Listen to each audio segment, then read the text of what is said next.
ওই তুই জানত বেশি। আমার জানা মতো তো তোর ওইটা নাই, মাইনচারে কিতা দিবি? আরে এইটাই তো আমার কথা, তে বলে আবার ঠিক করবো শালা কুত্তা। কিতা ফুলাফাইনের কথা বিশ্বাস করন নাই, টিয়া দিয়ে বড় কইয়া অনলাইনে আদান প্রদান করে লাইব। ওর কথা মানিবেগ বিশ্বাস করতো না, মানিবেগ জানি যে টেহা আমি মানিবেগের ভিত্তি রাখবো। তখন কা মানি ব্যাগে আবার ফুটকি মারা খাইবো। আমার ঠিক কর তাড়াতাড়ি, আমার ভিতরে টেহা বর। দাঁড়া আমি অক্ষণ আমার বন্ধুরা ফোন করে কইতেছি আমার টেহাটা ঘুরাই দিত।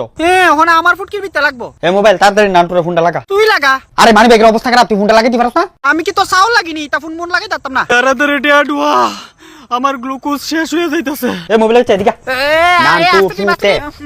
তার কানের ভিতরে কি ময়লা। ওই শালা চুপ কর, ফোন লাগতেছে। ওই বন্ধু, ওই নান্টু, ওই আমার টেহাটা দেশ না রে, আমার একটু দরকার লাগতেছে ওখানে। আরে ভাই বিশ্বাস কর, আমার বেটা অবস্থা খারাপ হয়ে রয়েছে, তাড়াতাড়ি কর, আমার পেয়ে রুগী আছে। আর তুই টেহাটা আমার যেমনি কখনো বিতে আমার হুসা যেমনি ভাই বাইনা বালা ভাই অনেকটা উপকার হইব। তাড়াতাড়ি ফাটা। ঠিক আছে। ওই মানিবেগ খুশির খবর, টেহা আইতাছে। এ শালা তুই বল। ও মানি ব্যাগের অবস্থাটা কি খারাপ করছে। এই মানিবেগ একটু দাঁড়া কোন টেহাটা দিয়ে দেবো। এই মোবাইল বেচা কি আর মেসেজ আইলো রে? তুই যখন টিয়া চাইছিলি তোর বন্ধু অনলাইনে দিয়ে দিছে। হ্যাঁ শহরের বাচ্চা অনলাইনে গেলে আমার গান মেরা দিয়ে